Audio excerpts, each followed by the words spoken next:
दिनांक 2 और 3 जून को छत्रपति शिवाजी महाराज पर अद्भुत प्रबंधन इस विषय पर मार्गदर्शन करेंगे स्वामी गोविंद देव जी गिरी महाराज। इस आशय का एक पत्रकार परिषद दिनांक 31 मई को मराठी पत्रकार भवन में लिया गया, जिसमें सूचित किया कि संत ज्ञानेश्वर सांस्कृतिक भवन में शाम 7:30 बजे से 10 बजे तक 2 दिवसीय परम श्रद्धेय स्वामी गोविंद देव गिरी महाराज के दिव्य प्रवचनों की अमृत वर्षा का आयोजन किया गया है।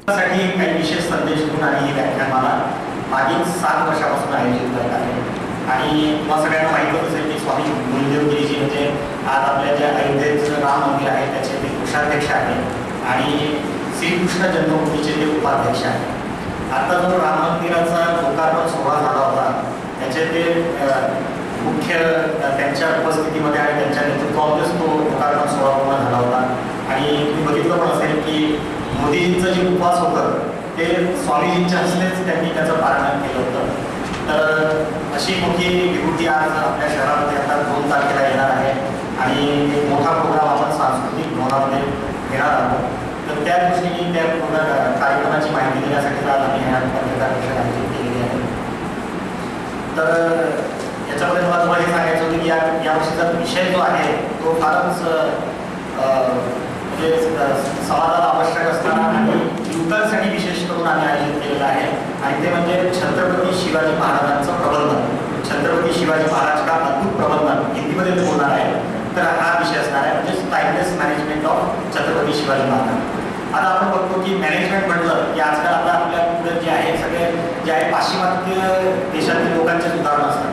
आजकाल पुस्तके जर आपण बघितले तर सगळे फॉरेनर ऑथरचे असतात, पण जसं काही आपल्याकडे मॅनेजमेंटचा विचार नव्हता अशी परिस्थिती दिसते। परंतु आपण जर खोलवर विचार केला तर छत्रपती शिवाजी महाराजांसारखं मॅनेजमेंट गुरु कोणीच नाही आहे।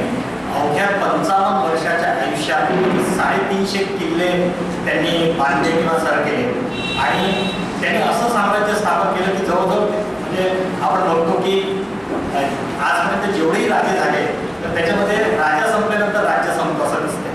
परंतु शिवाजी महाराजांचं राज्य असं होतं की राजांच्या निधनानंतर देखील 150 वर्ष जनतेने हे राज्य चालवलं।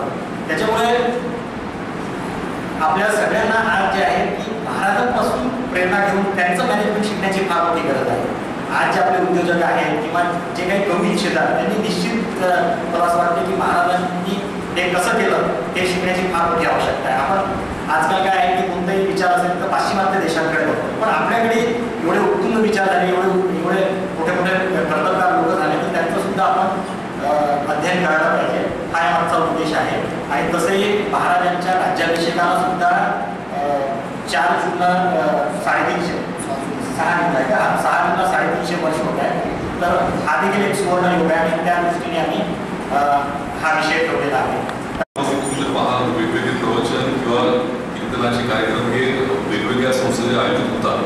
धार्मिक विचारात बरेच लोक बोलणारे असतात, तर व्यवस्थापनावर बोलणार किंवा लोकांचे।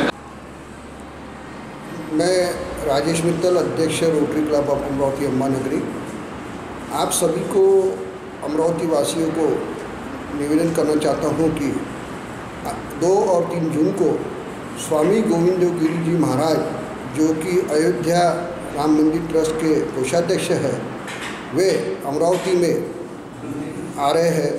अमरावती में उनका छत्रपति शिवाजी महाराज का अद्भुत प्रबंधन इस विषय पर वो 2 दिन की व्याख्यानमाला सांस्कृतिक भवन में लेने जा रहे हैं। आप सभी अमरावती वासियों से, युवा साथियों से निवेदन है कि ज़्यादा से ज़्यादा संख्या में इस कार्यक्रम में उपस्थित रहे। यह कार्यक्रम हमारे लिए सौभाग्य का कार्यक्रम है कि भाई इतने बड़े महान हस्ती किशोर जी व्यास उर्फ गोविंद देव गिरी महाराज हमारे बीच उपस्थित रहने वाले हैं और अपने मुखविंदर से वे हमें मार्गदर्शन करने वाले हैं। धन्यवाद, आप सभी सादर आमंत्रित हैं। धन्यवाद।